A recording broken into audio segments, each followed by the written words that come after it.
Hello guys, मैं मनीष और मैं आप सभी के बीच एक 12th क्लास का सब्जेक्ट लेकर आ रहा हूँ, जिसमें मैं 12th क्लास के पोल साइंस पढ़ाऊँगा। गाइस, तो 12th क्लास के जो पहला चैप्टर है उसका नाम है शीत युद्ध का दौर। ओके गाइस, शीत युद्ध का दौर मतलब कि हम यहाँ पे पढ़ेंगे शीत युद्ध के बारे में। तो सबसे पहले एक वर्ड्स आता है शीत युद्ध। गाइस, शीत युद्ध का मतलब क्या होता है? शीत युद्ध का देखिए, ध्यान देंगे यहाँ पे कि शीत युद्ध की हम बात करते हैं तो शीत युद्ध का अर्थ होता है कि जब दो या दो से अधिक देशों के बीच एक ऐसी स्थिति बन जाए, ठीक है, कि लोगों को ऐसा लगने लगे कि अब युद्ध होगा ही होगा, लेकिन वास्तव में वो युद्ध ना हो। ठीक है, यानी युद्ध की संभावनाएं पूरी तरह से बनी रहे।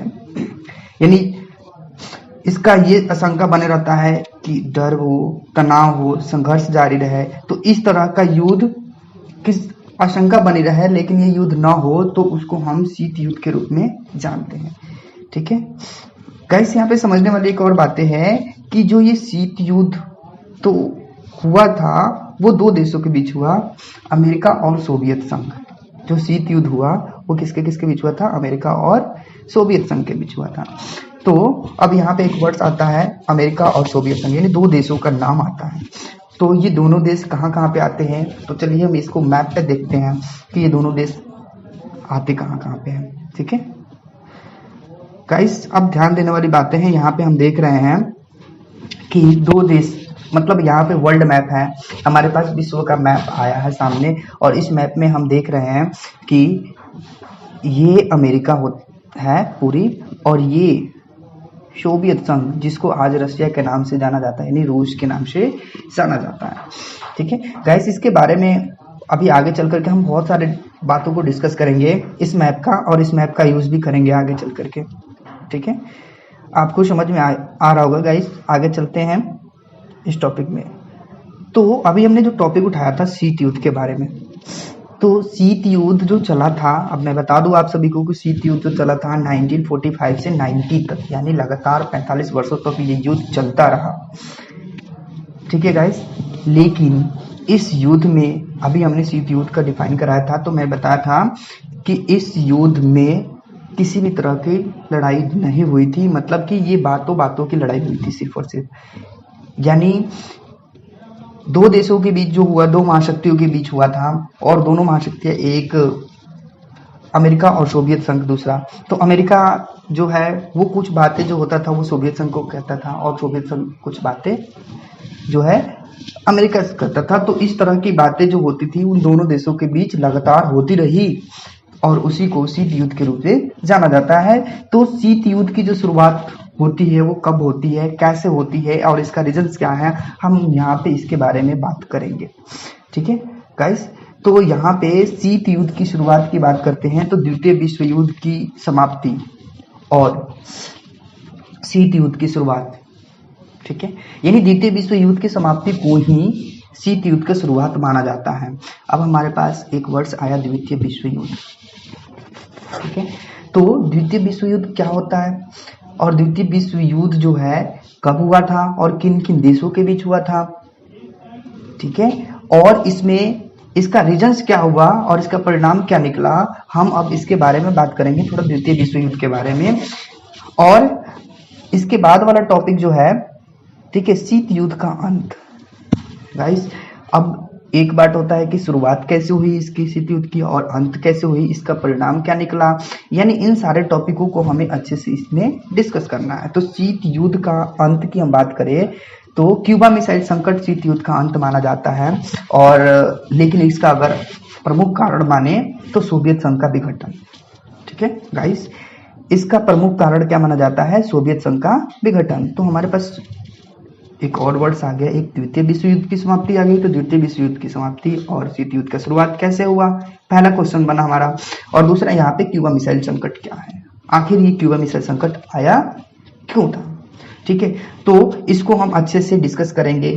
ठीक है, आगे चल करके, क्योंकि ये टॉपिक हमें पढ़ना है तो आगे अच्छे से हम इसको डिस्कस करेंगे। अब हम बात करेंगे द्वितीय विश्व युद्ध की के बारे में कि द्वितीय विश्व युद्ध कैसे हुआ था। ठीक है, तो द्वितीय विश्व युद्ध की अब हम बात करते हैं यहाँ पे।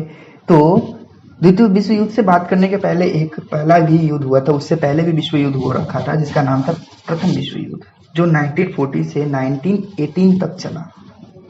गाइस ये भी समझने वाली बातें हैं कि प्रथम विश्व युद्ध में बहुत सारे जनधन की क्षति हुई थी और पूरे विश्व जो है प्रथम विश्व युद्ध का मतलब भरपाया अभी नहीं कर पाया था, तब तक ही दूसरा विश्व युद्ध स्टार्ट हो गया।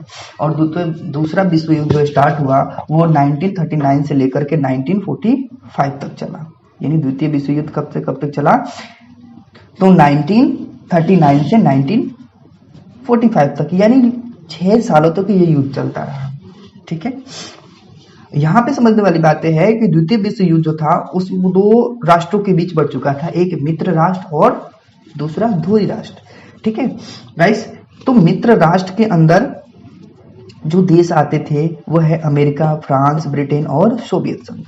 यानी अमेरिका, फ्रांस, ब्रिटेन और सोवियत संघ जो थे वो मित्र राष्ट्र में थे, और ध्रुवीय राष्ट्र के अंदर आने वाले देश थे वो जर्मनी, जापान और इटली। ठीक है गाइस, अब यहाँ पे समझने वाली बातें हैं कि द्वितीय विश्व युद्ध जो होता, अब इसकी समाप्ति यानी रीजन्स क्या था आगे चल करके, इस पर अब आगे चलते हैं। तो आगे चल करके हमें पता चलेगा यहाँ पे कि अमेरिका ने जापान के ऊपर हमला किया और जापान के ऊपर परमाणु बम का हमला किया यानी गिराया। तो रीजन समझ लेंगे हम यहाँ पे। ठीक है, तो जापान पर परमाणु हमला हम बात करेंगे यहाँ पे, जापान पर परमाणु हमला यानी, तो जापान पर परमाणु हमला भाई अमेरिका ने किया था, ये सबको पता है। तो अमेरिका ने जापान के ऊपर परमाणु हमला क्यों किया, हम यहाँ पे ये पढ़ेंगे। और हम ये पूरे विश्व को एक बात पता चल गया था कि जब द्वितीय विश्व युद्ध हो रहा था तो उस समय जापान जो है अब आत्मसमर्पण करने वाला था, यानी अब वो अंत समय आ गया था उसका, और वो बोल रहा था डायरेक्ट कि अब मैं आत्मसमर्पण करने वाला हूँ। यानी इस बात का गलत पूरे विश्व को पता था, फिर भी अमेरिका ने जापान के ऊपर बम गिराया। ठीक है, तो अब यहाँ से समझने वाली बातें है कि 2 बम गिराया है, पहला 6 अगस्त 1945 को और दूसरा 9 अगस्त 1945 को। ठीक है, तो पहला बम गिराया गया था हिरोशिमा पर और दूसरा नागासाकी पर गिराया गया। ठीक है, पहले बम का नाम था लिटिल बॉय और दूसरा बम का नाम था फैट मैन।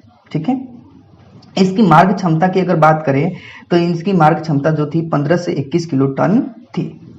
ठीक है, अब रीजन से यहाँ पे आता है कि अमेरिका की, अब जब जैसे ही अमेरिका ने जापान के ऊपर परमाणु बम गिराया, ठीक है, तो इसकी बहुत ज्यादा आलोचना हुई। क्या अन्य देशों का ये कहना था कि जब जापान अपने आप को आत्मसमर्पण करने वाला है तो इसमें बम गिराने की क्या जरूरत थी। ठीक है, अमेरिका ने अपने पक्ष में तर्क देता है। अमेरिका ये कहता है कि द्वितीय विश्व युद्ध को जल्दी से जल्दी खत्म करना था और इसलिए, और आगे चल करके इसमें किसी तरह का जन हानि न हो, इसीलिए हमने इसको क्या किया कि बम गिरा करके जल्दी से जल्दी द्वितीय विश्व युद्ध को समाप्त कर दिया। लेकिन अमेरिका का इस बम के गिराने का मतलब एक दूसरा उद्देश्य था। दूसरा उद्देश्य ये था कि अमेरिका और सोवियत संघ बाकी अन्य देशों को ये दिखाना चाहता था कि विश्व में मैं एकलौता एक महादेश हूँ। ठीक है, महाशक्ति हूँ। ठीक है, और मैं चाहे तो कुछ भी कर सकता हूँ। ठीक है, और इसलिए इनके साथ जो मित्र राष्ट्र के अंदर अमेरिका और सोवियत संघ था, यानी मुख्य रूप से अमेरिका जो था वो सोवियत संघ को ये दिखाना चाहता था कि मैं ही एकलौता एक राष्ट्र हूँ जो मैं कुछ भी कर सकता हूँ। अब ये रीजन्स जो हुई, यही बातें जो हुई सोवियत संघ को अच्छा नहीं लगी और धीरे धीरे क्या हुआ कि दोनों के बीच में तनाव बढ़ता गया, और यही तनाव जो है ये शीत युद्ध का कारण बना। ठीक है गाइस, ये बात अच्छे से समझ में आ रही होगी कि शीत युद्ध का रीजन्स, मतलब शीत युद्ध होने का रीजन्स क्या था। अब यहाँ पे द्वितीय विश्व युद्ध तो समाप्त होता है, लेकिन एक युद्ध और स्टार्ट हो जाता है जो 2 महाशक्तियों के बीच था, सोवियत संघ और अमेरिका, जो दोनों ही काफी बड़ी महाशक्ति थी। ठीक है, अब हम बात करेंगे शीत युद्ध का कारण। ठीक है गाइस, यहाँ पे समझने वाली बातें हैं कि शीत युद्ध का कारण, मतलब कि शीत युद्ध के होने का क्या कारण था। ठीक है, शीत युद्ध आखिर में, मतलब कहने का मेरा मतलब ये है कि शीत युद्ध ही क्यों हुआ, बाकी और भी तो युद्ध हो सकता था। तो हम समझेंगे यहाँ पे कि शीत युद्ध होने का एक मेन कारण क्या था कि अमेरिका और सोवियत संघ दोनों को महाशक्ति जो है बनने की होड़ मची हुई थी, और एक दूसरे के जो है मुकाबले में खड़ा होना जो है शीत युद्ध का कारण बना। इसका मतलब ये है कि अमेरिका और सोवियत संघ दोनों बड़े महाशक्ति थी। ठीक है गाइस, तो और दोनों जो है, अमेरिका चाहता था कि मैं एक बड़ा महाशक्ति बनूं और सोवियत संघ चाहता था मैं एक बड़ा महाशक्ति बनूं। ठीक है, लेकिन दोनों के पास, ठीक है, बहुत सारे हथियार थे जिससे अगर वो एक दूसरे को अगर थोड़ा सा भी करते तो इसका अटैक करते तो इसका इफेक्ट जो है विश्व को झेलना पड़ता, मतलब बहुत सारे जन हानि काफी ज्यादा होता। ठीक है, तो इसी चीज को रोकने के लिए, ठीक है, यहाँ पे शीत युद्ध इसका रीजंस दिया गया। दूसरा था, परमाणु बम से होने वाले विध्वंस की मार झेलना किसी भी राष्ट्र के बुद्ध की बात नहीं। मतलब कि ये बात है कि परमाणु बम, यानी अमेरिका के पास भी परमाणु बम था और सोवियत संघ के पास भी परमाणु बम था। अगर ये अमेरिका अगर सोवियत संघ पर परमाणु बम गिराता तो जाहिर सी बात है सोवियत संघ भी परमाणु बम जो था अमेरिका के ऊपर गिराता। इस तरह से दोनों की काफी ज्यादा क्षति होती, और इसी चीज को रोकने के लिए शीत युद्ध को किया गया। ठीक है गाइस, अब समझने वाले हैं तीसरा टॉपिक है कि दोनों महाशक्तियां परमाणु हथियार से संपन्न थी। मतलब कि दोनों महाशक्तियों के बीच क्या था, परमाणु हथियार था। ठीक है, अब बताया जा रहा है कि उनके पास इतनी क्षमता वाले परमाणु हथियार थे कि वो एक दूसरे को क्षति पहुंचा सकते थे। अभी मैंने थोड़ा देर पहले बताया था कि दोनों के पास भी इतना, मतलब कि परमाणु हथियार था कि असहनीय क्षति पहुंचा सकते थे, और ये युद्ध जो था एक रक्त रंजित युद्ध बन जाता पूरी अच्छी तरह से। इसलिए इसको दूर करने के लिए शीत युद्ध को ही किया गया। ठीक है, ठीक है, अब ये रीजन चौथा आता क्या है कि एक दूसरे के उकसावे के बावजूद भी राष्ट्र अपने नागरिकों पर युद्ध की मार नहीं देखना चाहता था, और पूरा विश्व जो है, मतलब कि प्रथम विश्व युद्ध और द्वितीय विश्व युद्ध का मार झेल चुका था। मतलब उसमें बहुत जन धन की क्षति हुई थी। वो देखते हुए ना अमेरिका चाहता था कि सोवियत संघ के साथ हमारी लड़ाई हो, और ना ही सोवियत संघ चाहता था कि इसके साथ लड़ाई हो, और दोनों आपस में, ठीक है, इसी चीज को करने के लिए शीत युद्ध इसका मुख्य लक्ष्य बनाया, ताकि शीत युद्ध से हम लड़ सके। ठीक है, यानी हमारी लड़ाई जो हो सिर्फ और सिर्फ बातों बातों की हो, न कि किसी परमाणु हथियार से हो। ठीक है, और इसीलिए शीत युद्ध भी इसका कारण बना। ठीक है, दोनों राष्ट्रों के बीच गहन प्रतिद्वंद्विता, यानी दोनों राष्ट्रों के बीच जो हुई एक गहन प्रतिद्वंद्विता भी हुई। ठीक है, आगे बात करेंगे इस टॉपिक के अगले टॉपिक पे, शीत युद्ध एक विचारधारा की लड़ाई। अब हम बात करेंगे यहाँ पे शीत युद्ध क्या थी, एक विचारधारा की लड़ाई थी। मतलब कि अमेरिका का विचार कुछ और था और सोवियत संघ का विचार कुछ और था। मतलब अमेरिका जो है कुछ और कहता था और सोवियत संघ कुछ और कहता था। मतलब यहाँ पे एक क्वेश्चन आया था कि मतलब अमेरिका और सोवियत संघ की एक विचारधारा की लड़ाई तो है, इसका तात्पर्य क्या था। तो इसका तात्पर्य ये था कि दुनिया में आर्थिक सामाजिक जीवन को सूत्रबद्ध करने के लिए सबसे अच्छा सिद्धांत कौन सा है। मतलब इन दोनों के बीच एक क्वेश्चन था ये कि दुनिया में आर्थिक सामाजिक जीवन को सूत्रबद्ध करने का सबसे अच्छा सिद्धांत कौन सा है।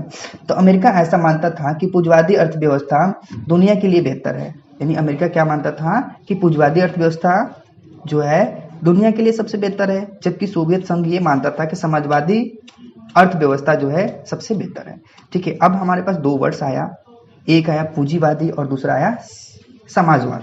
ठीक है, तो पूंजीवाद का मतलब होता है कि सरकार का हस्तक्षेप कम होता है। यानी पूंजीवाद में क्या होता है कि सरकार का हस्तक्षेप कम होता है, इसमें व्यापार अधिक और निजी व्यवस्था होती है। ठीक है, यानी लोगों को निजी अपना एक संपत्ति होता है। ठीक है, उनका अपना व्यापार होता है।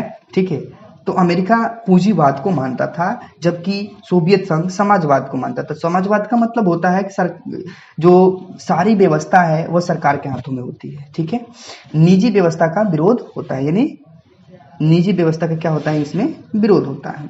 ठीक है गाइस, आई होप कि आप सभी को ये बातें अच्छे से समझ में आ रही होगी। ठीक है, अगर अगला हम डिस्कस करने वाले हैं क्यूबा मिसाइल संकट के बारे में। गाइस अभी मैंने पीछे बात किया था कि द्वितीय विश्व शीत युद्ध का अंत जो है एक कारण माना जाता है क्यूबा मिसाइल संकट को, लेकिन इसका वास्तविक रीजंस मैंने बताया था कि सोवियत संघ का विघटन माना जाता है। ठीक है, तो अगले क्लास में जो है इसके पार्ट 2 में इस डिस्कस करेंगे क्यूबा मिसाइल संकट के बारे में। ठीक है, और बाकी बहुत सारे ऐसे अभी टॉपिक्स हैं जो इसमें पढ़ने हैं और बहुत ही इंटरेस्टेड है ये। ठीक है, और बहुत ही आसान तरीके से इसमें हम पढ़ने वाले हैं। ठीक है गाइस, मैं आशा करता हूँ चीज़ें जो है आपको अच्छे से समझ में आए होंगे। ठीक है, और अगर आपको मेरे वीडियो अच्छा लगा हो तो इसको लाइक, सब्सक्राइब और शेयर जरूर करें। Thank you.